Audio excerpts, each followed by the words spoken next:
మావోయిస్టులను అణిచివేయడానికి దండకారణ్యంలో operation సూర్యశక్తి అనే operation చేయబోతుంది కేంద్ర ప్రభుత్వం. అసలు ఈ ఆపరేషన్ సూర్యశక్తి అంటే ఏమిటి అనే దాన్ని విశ్లేషించడానికి మనతో పాటు సీనియర్ జర్నలిస్ట్ దాము బాలాజీ ఉన్నారు. ఆయన అడిగి తెలుసుకుందాం. నమస్తే సార్. నమస్తే సార్, ఈ ఆపరేషన్ సూర్యశక్తి అనేది ఏంటి? అసలు మావోయిస్టులు అణిచివేయడానికి ఇది ఎంతవరకు పనిచేస్తుంది? అసలు అంటే ఇది చెప్పుకునే ముందు అసలు దండకారణ్యంలో మావోయిస్టు పార్టీ ఏం చేస్తుంది, సెంట్రల్ గవర్నమెంట్ ఇప్పటివరకు ఏం చేసింది, ఇప్పుడు ఏం చేయబోతుంది అనేది చెప్పుకుందాం. యాక్చువల్గా కొండపల్లి సీతారామయ్య ఒక రకంగా ఇండియాలో విప్లవోద్యమానికి ఆయన పితామహుడిగా చెప్పుకోవచ్చు. మామూలుగా అయితే చారు మజుందార్ని చెప్తారు.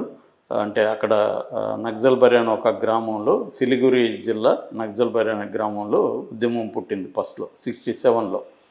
అప్పుడు దానికి ఆయన నాయకత్వం వహించారు కాబట్టి చారు మజుందారు ఆయన పితామహుడు అంటారు. నిజమైన పితామహుడు కొండపల్లి సీతారామయ్య. సో అందుకనే నక్సలైట్ అనే పదం కూడా నక్సల్బరి గ్రామం నుంచి వచ్చిందనమాట. సో కొండపల్లి ఏం చేశాడంటే 1980లో పీపుల్స్ వార్ ఏర్పడింది. అప్పుడు ఆయన ఇక్కడ ఉద్యమాలు జరుగుతుంటే దండకారణ్యానికి ఒక 7 దళాలని పంపించాడు. అవి ఎందుకు పంపించాడంటే దాన్ని రియర్ ప్రొటెక్షన్ ఏరియాస్ అంటే వెనకతట్టు ప్రాంతం అంటారు. విప్లవం జరుగుతున్నప్పుడు దీనికి సపోర్ట్గా ఒక వెనకతట్టు ప్రాంతాన్ని నిర్మించాలనేది చైనా మోడల్ అనమాట. అంటే ఇక్కడ ఆయుధాల తయారీ కావచ్చు, పత్రికల ప్రింటింగ్ కావచ్చు, ఇక్కడ గాయపడిన వాళ్ళకి వైద్యం కావచ్చు, ఫండ్స్ని కలెక్ట్ చేయడం కావచ్చు, ఇటువంటివి అక్కడేం విప్లవం చేయరు వేరు. కానీ అక్కడ ప్రజల్లో స్థావరాలు ఏర్పాటు చేసుకొని ఈ విప్లవానికి అవసరమైన అనేక లాజిస్టిక్ సపోర్ట్ని వాళ్ళు సహాయం చేస్తారు. అందుకని ఆ ఉద్దేశంతో ఈయన పంపించాడు. కానీ ఐరన్ ఏమైందంటే వెనుకతట్టుగా ఉండాల్సింది అదే మెయిన్గా విప్లవం అయిపోయింది. అక్కడ మిగతా మెయిన్ విప్లవం ఏరియాలు, రెవల్యూషనరీ ఏరియాస్ అనుకున్నవి ఇది సబ్సైడ్ అయిపోయింది.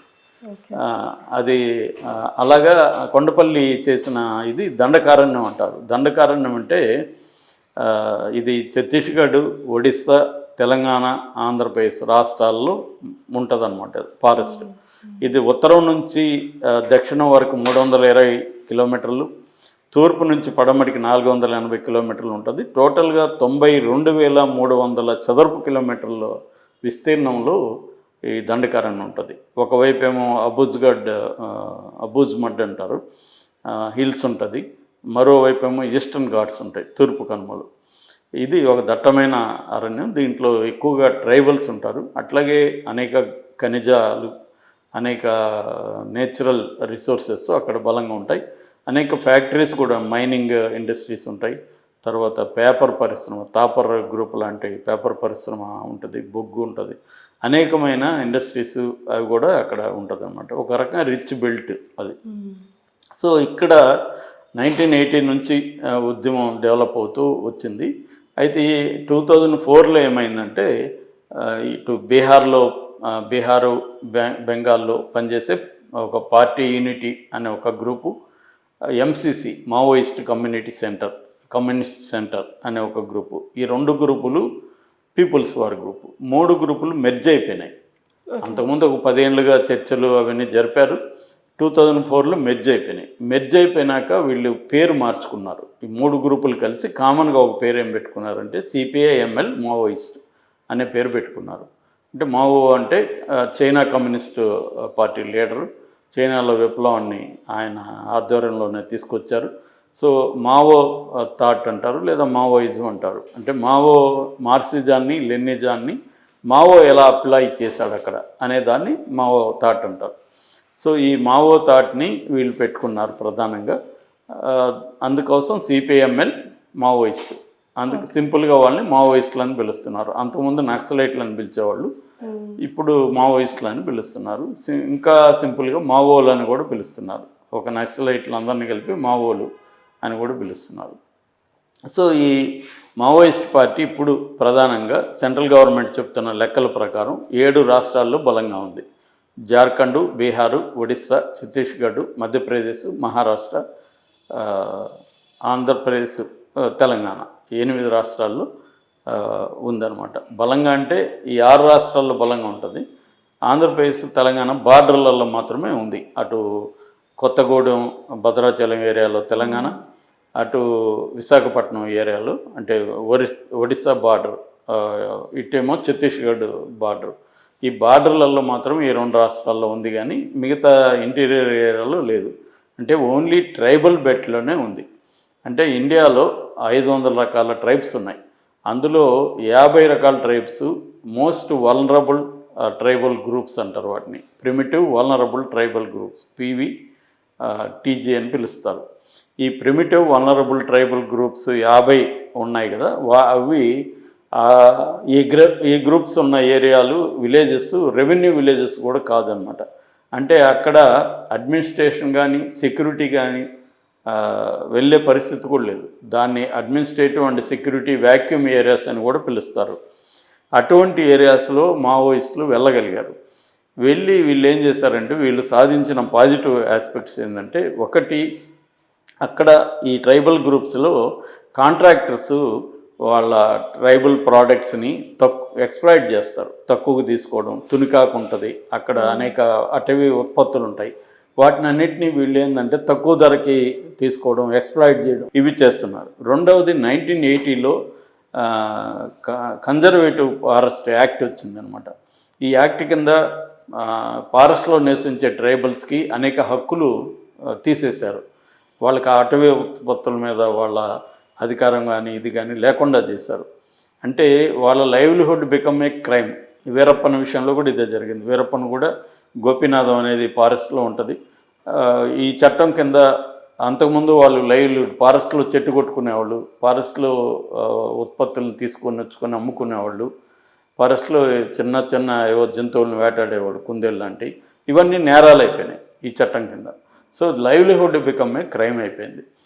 అలాగా అప్పుడు ఏమైందంటే, ఈ మావోయిస్టులు వెళ్ళడం వల్ల ఈ కాంట్రాక్టులని వీళ్ళంతా బెదిరించడం కావచ్చు, కొట్టడం కావచ్చు, ఏదైనా చేసి మొత్తానికి ఫెయిర్ ప్రైజ్ అనేది ఇప్పించడం మొదలుపెట్టారు. అట్లాగే వాళ్ళకి ఈ చట్టం కింద క్రైమ్ అయిపోయిందని చెప్పాను కదా, ఇది అటవీ శాఖ ఫారెస్ట్ అధికారులు భయంకరంగా వేధించేవాళ్ళు. దాని నుంచి కూడా వీళ్ళు మావోయిస్టులు వాళ్ళని రక్షించారు. ఇది ప్రధానంగా వాళ్ళకి ప్రొటెక్షన్ ఇచ్చారు. దాంతోపాటు even ministry of Panchayat Raj ministry, కేంద్ర ప్రభుత్వం ఒప్పుకునింది ఒక రిపోర్ట్లో. ఏమనంటే, ఇప్పుడు నేను చెప్పిందంతా ఆ పంచాయతీరాజ్ నివేదికలోనే ఉంది. దాంతోపాటు అభివృద్ధి అంటే ప్రజలంతా ఆర్గనైజ్ చేసి అగ్రికల్చర్ పాండ్స్ అంటారు. అంటే వ్యవసాయానికి అక్కడక్కడ చిన్న చిన్న గుంటలు, సరస్సులు లాంటివి నిర్మించడం, కొన్ని ఏరియాలో చెరువులను నిర్మించడం, కాలువలు చేయడం, ఇవన్నీ కూడా మావోయిస్టులు చేయగలిగారు. దాన్ని ఆల్టర్నేటివ్ డెవలప్మెంట్ అంటారు. అంటే ప్రభుత్వం చేయాల్సిన పనులన్నంతా కూడా మావోయిస్టులు ప్రజల ద్వారానే ఆర్గనైజ్ చేసి సిస్టమేటిక్గా చేయగలిగారు. మూడవది హెల్త్ కేర్ అనేది భయంకరమైన పూర్ ఉంటుంది. మీకు మదర్ మార్టాలిటీ రేట్ కానీ చిల్డ్రన్ మార్టాలిటీ రేట్ కానీ దండకారణ్యంలో చాలా హైయెస్ట్ ఉంటుంది. సో దానంతా కూడా వీళ్ళు ఏం చేశారంటే, వీళ్ళు మెడికల్గా మెడికల్ స్టాఫ్ని తయారు చేయగలిగారు. వీళ్ళు కొన్ని చోట్ల హోమియో డాక్టర్లను క్రియేట్ చేశారు, కొన్ని చోట్ల అలోపతిని క్రియేట్ చేశారు. సో వీళ్ళు ఏం చేశారంటే, లోకల్గా వాళ్ళకి ఉమెన్కి ట్రైనింగ్ ఇప్పించారు మావోయిస్టులు. ఇదంతా కూడా గవర్నమెంట్ చేయాల్సిందే. అవన్నీ కూడా మావోయిస్టులు చేశారు. అట్లాగే ఎడ్యుకేషన్, వీళ్ళు అనేక చోట్ల స్కూల్స్ పెట్టారు మావోయిస్టులు. ఇట్లా ఒకటేమో వాళ్ళ ఎక్స్ప్లాయిటేషన్ ఆపడం, రెండోదేమో ఆయా ప్రజల జీవన ప్రమాణాలను పెంచే విధంగా ఇన్ఫ్రాస్ట్రక్చర్, హెల్త్ ఇన్ఫ్రాస్ట్రక్చర్ కావచ్చు, ఎడ్యుకేషన్ ఇన్ఫ్రాస్ట్రక్చర్ కావచ్చు, అగ్రికల్చరల్, వీటన్నిటిని డెవలప్ చేశారు. దానివల్ల ఏమైందంటే, అక్కడ ప్రజల్లో వీళ్ళు మనకి దేవుళ్ళు అన్న, దాదాలు అంటారు వాళ్ళని, ఈ దాదాలు దేవుళ్ళు అన్న ఒక ఫీలింగ్ వచ్చింది. వీళ్ళు కూడా రెండోది ఏంటంటే, అక్కడి నుంచే రిక్రూట్మెంట్, బయట నుంచి పోయిన వాళ్ళు తక్కువే, లోకల్గా ఉన్న రిక్రూట్మెంట్, ముఖ్యంగా స్త్రీల జీవితాలను కూడా వీళ్ళు చాలా బాగా చేశారు. ఎందుకంటే అక్కడ ఎక్కువ మూఢనమ్మకాలు ఎక్కువ, స్త్రీల మీద అనేక రకాలైన అణచివేతలు ఉంటాయి. వాళ్ళకి పెళ్ళికి సంబంధించిన వాళ్ళు ఎంచుకునే హక్కు ఉండదు, ఎవరు మగవాడు ఎంచుకుంటే అదే ఫైనల్, అలాంటి అనేకం ఉంటాయి. వాళ్ళకి చదువు ఉండదు. దాన్నంతా వీళ్ళు ఏం చేశారంటే, ఫస్ట్ మహిళా సంఘాలు పెట్టారు. దాని తర్వాత క్రాంతికారి ఆదివాసీ మహిళా సంఘటన అని ఒక KAMS అంటారు, అది బలంగా నిర్మించగలిగారు. అందువల్ల స్త్రీలు చాలా దృఢంగా గట్టిగా మాట్లాడగలిగిన పరిస్థితి వచ్చింది. సో ఈ మావోయిస్టులలో దాదాపు ఇప్పుడు కూడా 40% స్త్రీలే ఉన్నారనమాట. స్త్రీలు నాయకత్వ స్థానంలోకి కూడా ఎదిగారు. సో ఇవి వాళ్ళు సాధించిన పాజిటివ్ ఆస్పెక్ట్స్. అయితే దీనివల్ల ఏమైందంటే ప్రభుత్వానికి ఏం నష్టం అని అడగచ్చు. దీనివల్ల ఏమైందంటే వీళ్ళు బేసిక్గా మా ట్రైబల్స్ని డెవలప్ చేయడం వరకే కాదు మావోయిస్టుల లక్ష్యం, అంతిమ లక్ష్యం ఏంటి, ఈ ప్రభుత్వాన్ని కూలదోయడం. ఇది బూర్జువా, పెట్టుబడిదారి, లేదంటే భూస్వామ్య, అర్ధ భూస్వామ్య, అర్ధ feudal, semi feudal, semi colonial అంటారు వాళ్ళు, వాళ్ళ భాష. అర్ధ భూస్వామ్య, అర్ధ వలస అనేది వాడతారు. సరే, ఈ పదాలు ఏదైనా ఈ ప్రభుత్వాన్ని కూలదోసి తమ నూతన న్యూ డెమోక్రటిక్ రెవల్యూషన్ అంటారు, నూతన ప్రజాస్వామిక ప్రభుత్వాన్ని నెలకొల్పి దాని తర్వాత కమ్యూనిస్ట్ సోషలిజం, కమ్యూనిజాన్ని స్థాపించాలి. ఇది వాళ్ళ గోల్ కదా.